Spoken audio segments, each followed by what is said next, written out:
Good morning, everybody. My name is Tay Lundy, and today I want to talk to you a little bit about the perception of corporate leadership. What we're going to be talking about today is the corporate structure, the balance of power, the unbalance of women within corporate, the bias against blacks in corporate, what can be done to change the negative perception that we currently have, and how does the future look? Here's a look at the balance of power. In the corporate structure, we have the board of directors, which consists of the chairman, the inside directors, and the outside directors. Also within the corporate management structure, we have the management team, which consists of the chief executive officer, the chief financial officer, and the chief marketing officer. All of those folks work hand in hand to put together to comprise the leadership team in any corporate structure. The executive view from the bottom up. Let's look at how the employees perceive the executive officers within a corporation. First, they feel like the good old boy system is alive and well. Second, cronyism is also present in corporate America. Executives aren't willing to change. Executives are content in their current situation. They have what has worked in the past is still working now, so why change? Executives have a feeling of belonging. They feel and believe that they truly belong. They own that platform. The employees themselves feel disrespect from the upper echelon. And employees feel a lack of value. They don't feel like they're actually contributing to the overall mission of the corporation. Here we have a graph or a depiction of the bad apple or the bad orchard. It's the trickle-down effect. Abusive supervisor behavior is associated with abusive manager behavior, which is also associated with interpersonal deviance on work teams. So what that means is if anybody on the work team feel like they have protection from the higher ups, they tend to take on the personality of the higher ups as though they're actually in the C-suite themselves.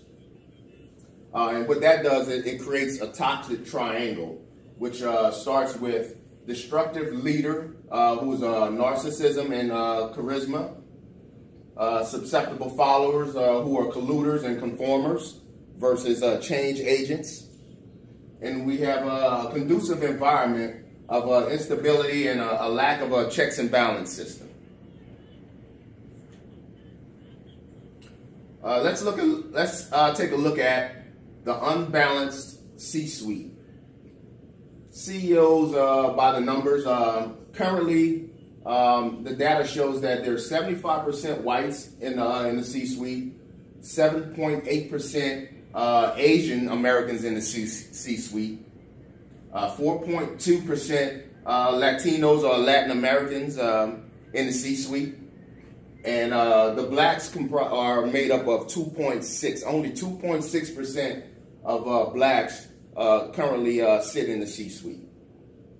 It's believed that blacks are still mostly being channeled into staff jobs rather than line jobs running business divisions that lead to the CEO office. And what that's saying is within the pipeline of the future CEOs, the future CFOs, the future COOs of any company, there aren't many blacks that are being placed in those positions that'll help them make it at least to the CFO, the CEO ranks. Let's have a look at the unconscious bias going on right now. People are being judged based on how they look, an uncommon denominator with what's behind much of the racial strife in America today. The ugly point the U.S. has reached in race relations are fueled by a spate of deaths of black men at the hands of police officers and the recent killings by black snipers of cops in Dallas and Baton Rouge. It's spurring some corporate reassessment of who they want to actually bring into the C-suite, or who's actually suitable for grooming for the C-suite. Let's have a look at, let's listen to what's going on from some of our top leaders. Look at some numbers and see what's going on and what has to be said from our current leaders.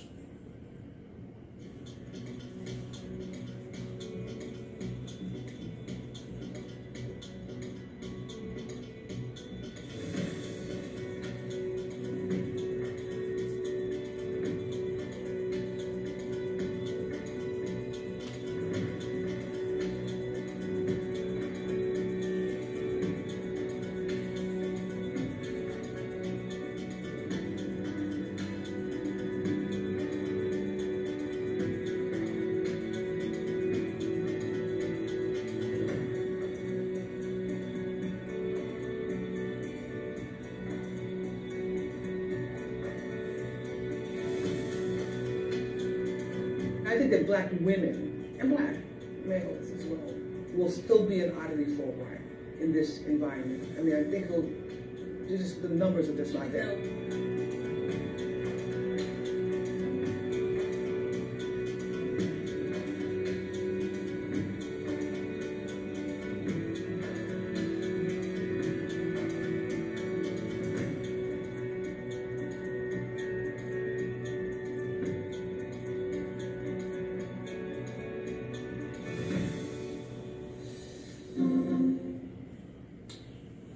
That's crazy. Numbers don't lie. The funny thing about it is, if you can place a number on the amount of black representation within a corporation or within the C-suite, it speaks to how low it really is.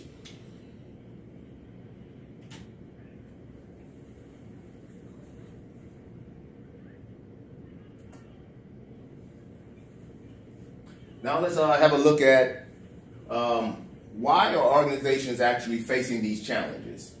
First, there's a lack of baseline data to understand the issues, to measure progress, and construct a strategy for increasing diverse representation.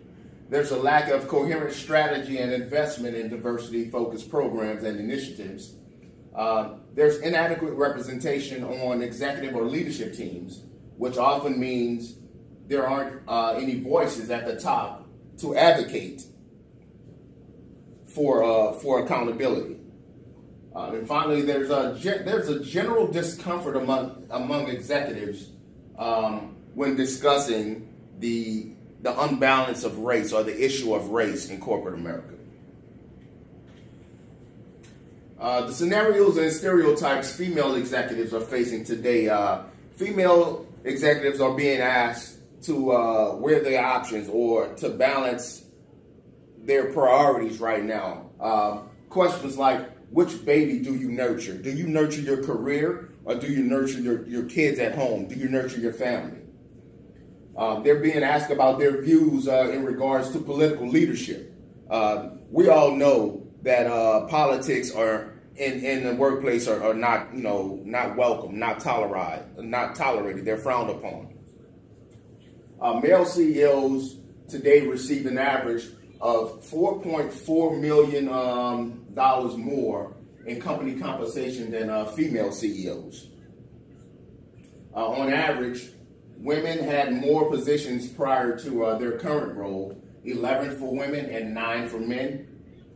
Only 54 female CEOs feature in top 1,000 highest earning U.S. companies in 2017. In 2014, there were 51, a small increase of a mere 3 more female CEOs in 3 years. That's 1 per year. It's staggering. Both male and female CEOs obtained their current executive positions at the average age of 51. The top 54 companies run by male CEOs rank 480 places higher on average than those run by women, 29 for men, compared to 509 for women. Both genders had a heavy representation of MBA degrees, with 25 for women and only 21 for men. Outside of the MBA degrees, the highest ranking degrees were your engineering degrees, with 10 for women and 13 for men. Why is the question of ability so different among men and women? Let's hear from our panel.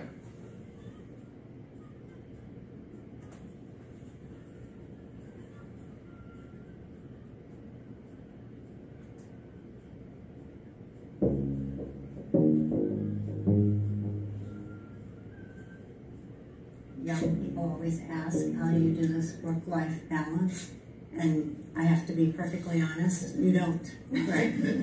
Obviously, your family comes first, but there are days and times when you're in the crunch of it, and you just got to get it done. For me, it's always been the team. What team do I have? Who do I have surrounding me that's smarter, more agile, and ready to step up when I have to step back?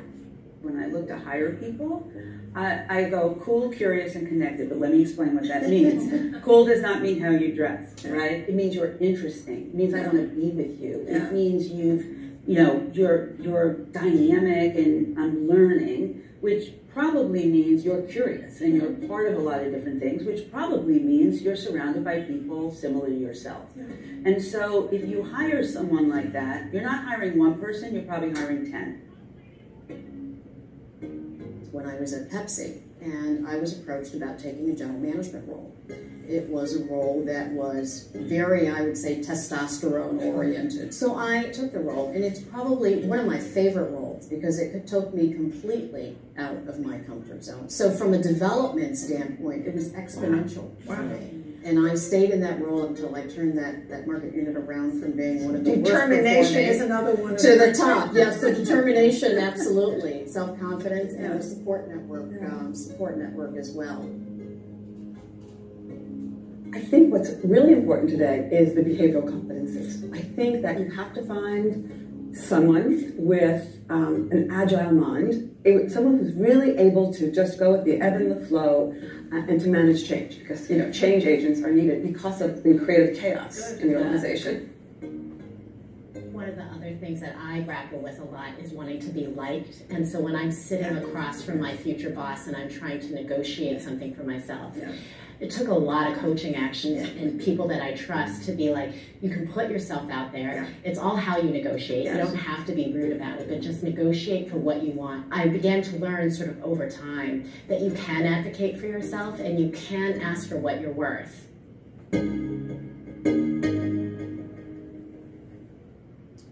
It's a very interesting perspective to hear that from those that are already, that have already made it to the C-suite versus the baseline employees who actually feel the same way.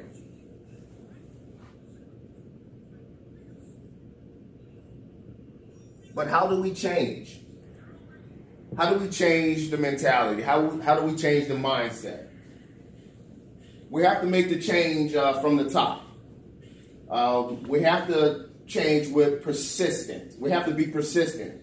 We have to account consistently with stated values. We have to be propelling. We have to empower others to succeed and be genuine about it. We have to be positive. We have to motivate people by showing appreciation for them and the work that they do. We have to be passionate. We have to share a compelling view of the future. We all have to have one vision of the future. We all have to have buy-in. We have to know where our work is going and what we're doing to get to the next level. And finally, we have to be persuasive. We have to explain why things are necessary. Why are we doing the things that we're being asked to do? Is it for the money? Is it for the company? Or is it for the greater good? Who knows? Purposeful leadership has to be implemented. The other things that we have to do from the top, we have to engage. One of the most powerful ways to get your employees involved in every aspect of your company is to get your company's leadership involved. This will show your employees that their leaders walk the walk and they genuinely believe in what the company stands for. We have to engage right from the start, remembering that first impressions are lasting impressions. Help new employees ease into their new jobs by feeding their enthusiasm with things like getting to know people they'd be working with and assigning a mentor to assist them in their transition. We have to let people know what their jobs stand for. People like to feel important. They like to help each employee determine the meaning of their work. They want to feel like they are contributing something towards the company's success and profitability. The company's values and mission must be clear to them so they can see how their tasks are contributing towards achieving the company's goals. Help them achieve success every day. Everybody wants to be successful. They don't just want to come to work and grind and move on to the next day.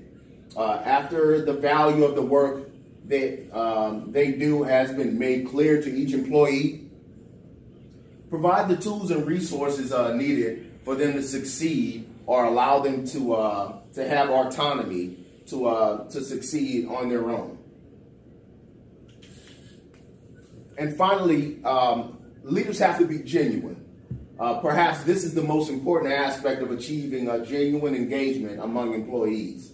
People are real, and they need real connections and relationships with their leaders to foster trust that nurtures productivity and creativity. Show your human side to your employees every now and then in order to build a stronger and lasting relationship with everyone. Let's take a look at 3 perspectives on how to change perception.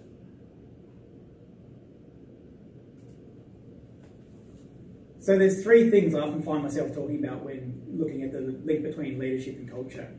And so the first thing is really just the magnitude of impact that leadership can have on overall engagement in an organisation. So when leadership struggles, or there's a perception that leadership is not where people think it should be, you can get a sudden 10% decrease in employee engagement almost overnight. And that's a huge impact. We don't see many other things having that size of an impact. So secondly, the timeframes around how long it takes leadership to fall versus how long it takes leadership to recover are drastically different. And so we'll regularly see leadership sort of drop fairly rapidly, and it can occur over a single event or some particular situation that's occurred, and you can get a drop in a period of a few weeks. However, going back up, typically that can take 3 to 6 months for leadership perceptions to recover. Thirdly, one of the other things we see is that what tends to fall first with leadership is different from what tends to go up first. So on the way down, the first thing we'll often see are that people don't believe that the leaders think that people are important to the success of the organisation. And that's the first thing we see go down. When we see leadership go up, one of the first signs we see are that people are connected to the vision, and that the leaders are communicating a vision again, or communicating a vision effectively, and a vision that people believe in.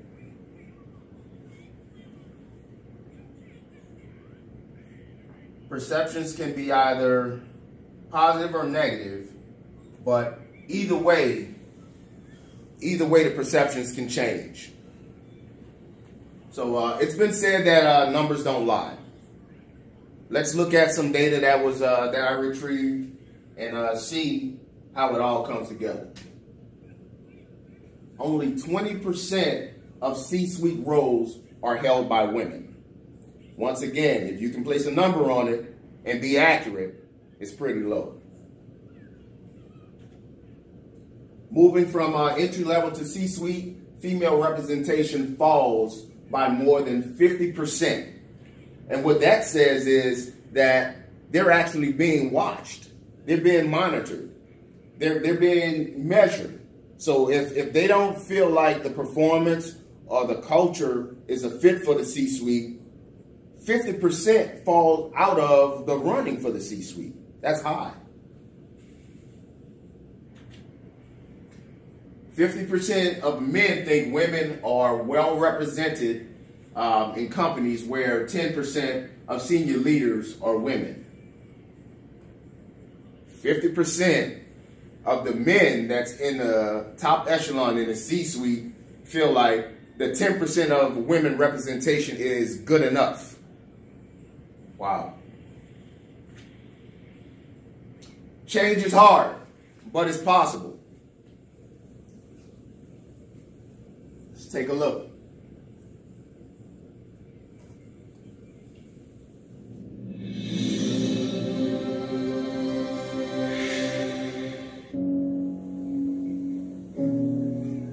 Power of perception. You see, how you perceive a thing determines how you receive a thing. And how you receive determines on whether you'll receive again. You see, the problem isn't the problem. Your attitude, your philosophy is the problem. You see, some people spend most of their time talking about and worshiping the problem than they do on the solution. But what you focus on, you grant reality into your life.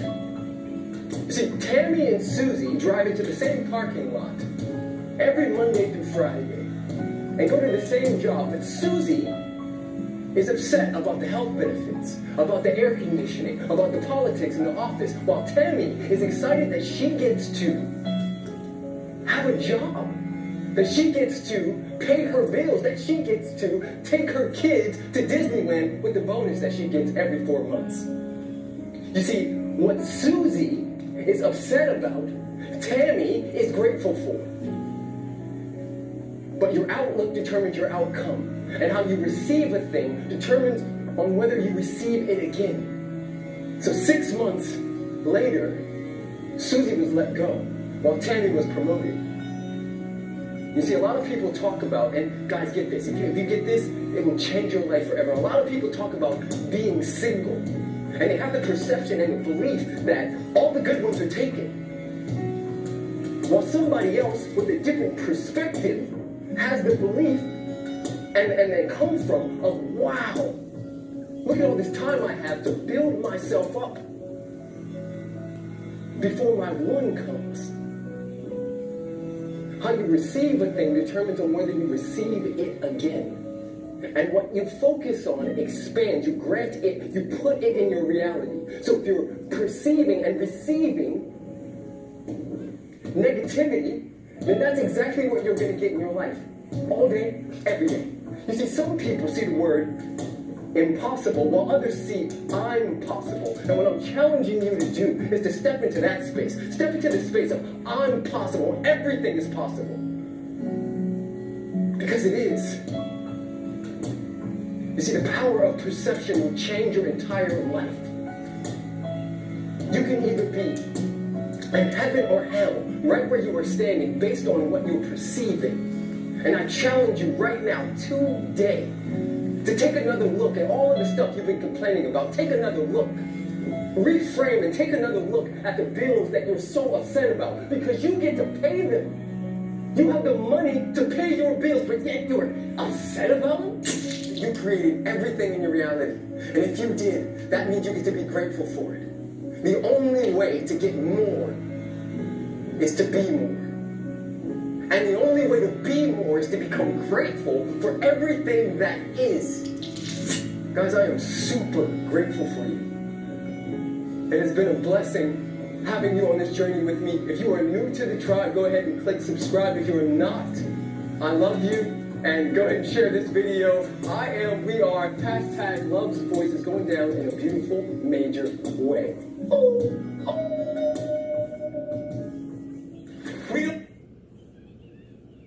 Wow, wow, wow. You heard it there. How you perceive something is how you receive something.